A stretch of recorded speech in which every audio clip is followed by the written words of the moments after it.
Saya ingatkan nih, PKH, Anda dapat protes dari beberapa anggota dewan nih di dapilnya. Kalau Anda nggak mampu, nanti Anda berhenti aja, ya. Yang dibutuhkan tuh bibit yang bagus, bukan abal-abal. Jangan yang dapilnya Pak Slamet Sukabumi diambil kambingnya dari Medan. Ini saya ingatkan kembali nih, juga kepada pupuk Indonesia. Tolong ada keterbukaan bagaimana cara menjadi agen pupuk non subsidi. Saya minta nanti tolong sekarang disiapkan, nanti begitu selesai rapat kerja, tolong dibagikan bagaimana untuk menjadi agen pupuk. Persyaratannya 1 sampai 20 atau berapa. Ya. Itu.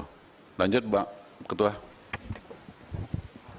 Baik, terkait dengan PKH, waktu itu Pak Menteri juga sudah menyampaikan ada time limit kalau nggak salah ya, dikasih waktu gitu ya, 50 hari kalau tidak salah. Nanti kita sejauh ini bagaimana perkembangannya. Karena kalau dari pembicaraan Pak Menteri itu mungkin udah 2 minggu yang lalu atau 3 minggu yang lalu. Apakah sudah ada progres atau tidak? Mungkin masih perlu rumusan. Pimpinan interupsi. Silakan Ketua. Kan kita sudah lihat selama ini bagaimana negara Cina memborder kita. Contoh, karena apa ulahnya kita dulu? Iya tahu.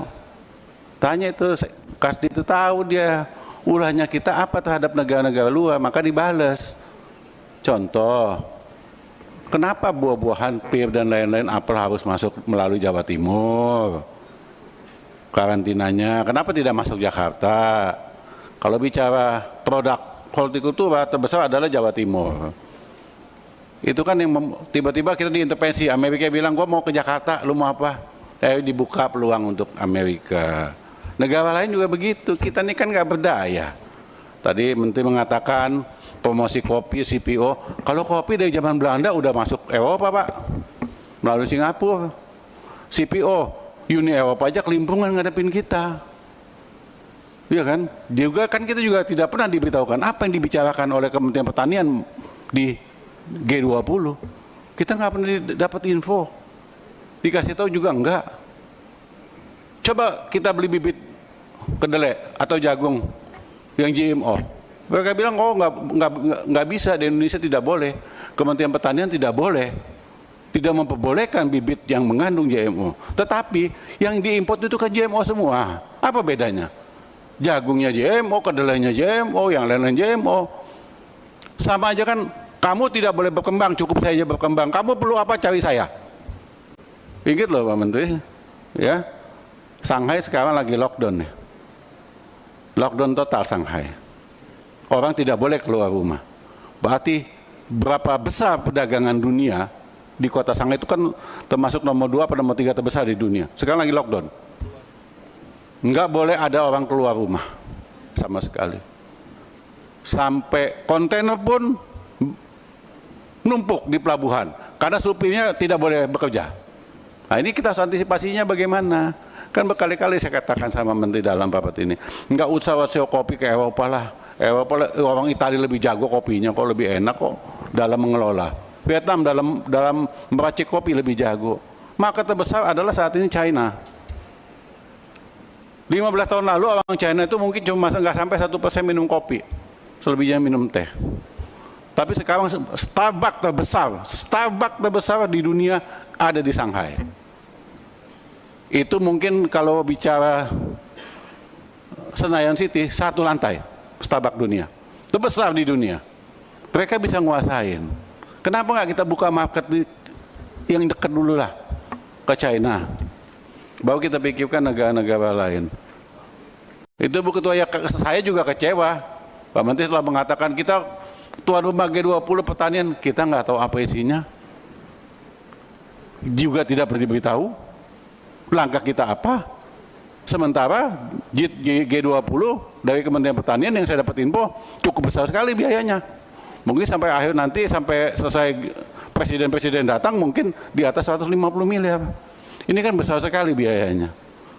Sama juga seperti Kasdi itu biaya perjalanan dinas. Itu kan sudah, BPK sudah manggil saya. 1,1 triliun 1 tahun 2021. Beda-beda tipis sama yang 11, 1,2 triliun. dalam keadaan pandemi loh. Kemarin saya pertanyakan juga sama LHK, kok bisa 1,2? Dia jawab, KSDAE pakainya sampai 200 miliar, saya cek ternyata enggak. Dan saya minta ini ada kejujuran.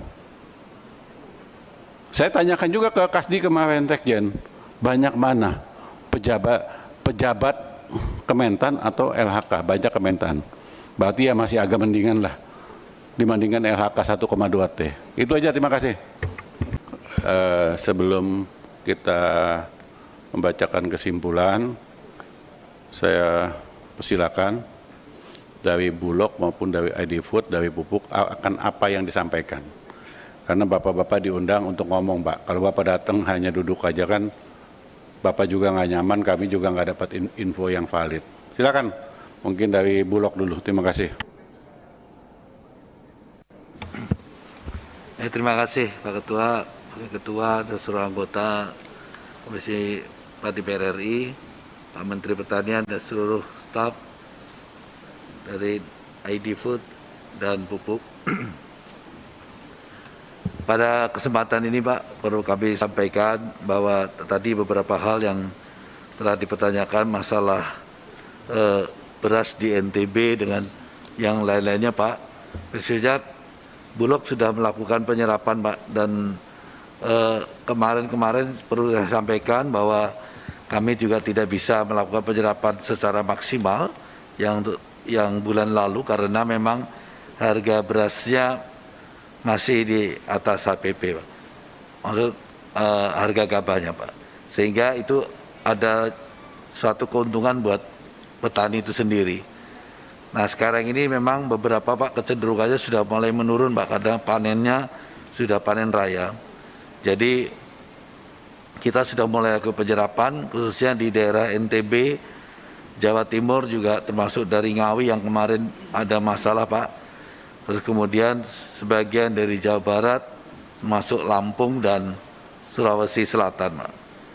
Jadi insya Allah bahwa untuk target kita untuk masa panen ini Pak, kita bisa melakukan penyerapan kurang lebih prediksi kita 330-an ribu ton Pak. Sehingga nanti stok yang ada pada setelah Lebaran ini diperkirakan bisa melebihi dari 1 juta Pak ton yang ada di Bulog Pak. Untuk menyikapi masalah ketersediaan kita berkaitan dengan kebutuhan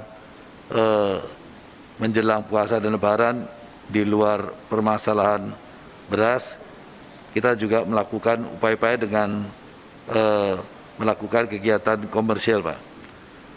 Jadi kita juga sudah berkoordinasi dengan ID Food, dengan jajaran yang lain termasuk klaster pangan yang lain, sehingga kita akan melakukan kerjasama untuk kesiapan, ketersediaan dan ketangguhan dari beberapa kebutuhan masyarakat. Saya kira itu Bapak yang beri kami sampaikan. Terima kasih. Wabillahi taufiq wal hidayah. Wassalamualaikum warahmatullahi wabarakatuh. Waalaikumsalam. Selanjutnya ID Food, silakan. Baik, terima kasih Pak Ketua. Assalamualaikum warahmatullahi wabarakatuh. Salam sejahtera bagi kita semua. Yang terhormat Bapak Ibu Pimpinan Komisi 4, Bapak Ibu anggota Komisi 4 yang terhormat, Pak Menteri Pertanian dan Bapak Sekjen dan Dirjen, Pak Dirut Bulog dan jajarannya, Pak Wadirut PHC dan jajarannya. Dari kami menyampaikan Pak, ada beberapa masukan tadi yang kami catat, ada beberapa masukan terutama tadi tentang penyediaan protein hewani, bagaimana memanfaatkan potensi dari mitra-mitra peternak. Ini akan jadi catatan kami juga tadi cukup diskusi dengan Pak Johan dan Pak Mindo untuk ke depan kami bisa bermitra dengan mitra-mitra peternak untuk meng-offtake hasil sapi mereka. Kemudian kedua, terkait persiapan Ramadan 2022, menyambung yang kami sampaikan sejak minggu lalu, kami sampai saat ini tetap mendistribusikan minyak goreng subsidi dengan HET 14.000. Mungkin tadi sedikit meluruskan Bu Alin, memang dalam penyaluran HET minyak goreng ada dua harga, per liter dan per kilo. Per liter 14.000, per kilo 15.500. konversinya demikian Pak, seperti itu. Dan juga memang karena di penyaluran minyak goreng subsidi ini ada unsur subsidi, memang faktor kehati-hatian dan administrasi ini memang jadi PR supaya tetap GCG dan bisa kita speed up. Dan target kami sampai Ramadan nanti bisa membantu pemerintah untuk menyalurkan kurang lebih 40 juta liter minyak goreng ke seluruh Indonesia. Kemudian di Jumat kemarin juga kami diminta oleh Kemendak untuk bersama-sama dengan Bulog juga untuk membantu pendistribusian gula ke Indonesia Timur. Saat ini sama-sama kita tahu yang kemarin mendapat penugasan gula kristal putih itu dari PTPN. Jadi kami nanti menyalurkan gula itu yang berasal dari PTPN. Demikian kami sampaikan Pak Ketua dan Bapak Ibu semua beberapa hal dalam persiapan Ramadan tahun ini. Makasih. Assalamualaikum warahmatullahi wabarakatuh. Waalaikumsalam. Selanjutnya dari Pupuk Indonesia. Terima kasih Pak Ketua. Assalamualaikum warahmatullahi wabarakatuh. Yang kami hormati pimpinan Komisi 4 dan segenap anggota Komisi 4 DPR RI, yang terhormat Bapak Menteri beserta seluruh jajaran dari Kementerian Pertanian. Kami dari Pupuk Indonesia menyikapi apa yang tadi sempat dipertanyakan di dalam forum rapat kerja kita pada hari ini. Yang pertama berkenaan dengan harga untuk pupuk komersial Pak Ketua. Jadi menindaklanjuti rekomendasi yang telah disampaikan oleh Komisi 4, kami dari Pupuk Indonesia berinisiatif beberapa waktu yang lalu untuk melaksanakan FGD dengan pihak Kementerian Perdagangan, Perindustrian, kemudian juga dengan pihak Kementan dan beberapa stakeholders lainnya untuk mendiskusikan masalah ini. Dan kalau kita mengacu kepada ketentuan yang ada dan pupuk itu dianggap sebagai bahan yang penting, kewenangan penetapan harga yang tadi oleh Pak Suhardi Duga disebut sebagai harga khusus, gitu, itu menjadi domainnya di Kementerian Perdagangan. Karena sebenarnya dalam konteks Perpres nomor 71 itu ada 3 harga, yaitu harga eceran tertinggi, harga acuan maupun harga khusus. Nah, dari hasil FGD ini memang diskusinya masih memerlukan pendalaman yang lebih lanjut, sehingga belum ada satu simpulan yang apa yang akan digunakan sebagai rujukan ini nanti. Karena Kementerian Perdagangan pun ketika menetapkan harga khusus maupun harga acuan ini pun juga perlu berdiskusi dengan seluruh stakeholders yang lainnya. Oleh karena itu, sebagai bentuk respon dari Pupuk Indonesia, kami memang mencoba menetapkan harga di tingkat kami, Pak, gitu, di tingkat Pupuk Indonesia, yang kita membedakan antara kalau harga itu kita ekspor, kemudian harga itu kita gunakan untuk kepentingan domestik tapi konsumennya korporasi, kemudian juga kalau itu kita gunakan retail maupun kalau harga itu kita lepas untuk program makmur. Permasalahan yang kita lihat adalah kita juga tidak bisa membuat perbedaan harga di masing-masing ini cukup besar, karena potensi, sambil contoh kalau misalnya hari ini semua harga yang ditetapkan kecuali harga ekspor itu jauh lebih rendah daripada harga pasar internasional. Dan untuk harga di tingkat retail seperti urea kita menetapkan harga 9.300 kurang lebih. Cuman kita tidak bisa menetapkan harga di level industri itu disparitasnya cukup tinggi, karena dikhawatirkan ini nanti juga akan terjadi kebocoran dari petani, level petani ke industri. Ini sementara yang sudah kami respon berkenaan dengan himbauan untuk menetapkan harga di pupuk non subsidi. Kemudian yang berikutnya berkenaan dengan kedistributoran maupun kios komersial. Kami sebenarnya sejak waktu itu direkomendasikan sudah menindaklanjuti dengan menetapkan beberapa kriteria. Nanti mungkin lengkapnya akan kami sampaikan secara tertulis Pak Ketua mengenai persyaratan itu. Dan alhamdulillah responnya juga cukup baik untuk kios komersial khususnya gitu. Karena kita membuka ini secara daring sehingga mereka bisa akses, dan kita akan melakukan evaluasi atas persyaratan yang disampaikan melalui aplikasi yang sudah kita sediakan. Demikian respon dari kami. Terima kasih. Assalamualaikum warahmatullahi wabarakatuh. Saya minta sama PI selambat-lambatnya hari Rabu, persyaratan untuk menjadi agen pupuk komersial sudah ada ke sekretariat. Karena rencananya kami Kamis tutup masa sidang pulang ke dapil masing-masing. Jadi ingin menginformasikan apabila mau jadi agen pupuk bla bla bla bla bla, termasuk juga persyaratan atau deposit atau apa. Jadi jangan nanti kami pulang ke dapil kami nggak tahu persyaratannya apa, jadi bahan tertawaan. Interupsi pimpinan. Ya. Terima kasih pimpinan. Sekedar mengingatkan buat PIHC, Bapak dari ID Food ya, dan mungkin Bulog. Tapi kayaknya Bulog kasihan juga sih ya, nggak bisa berbuat banyak.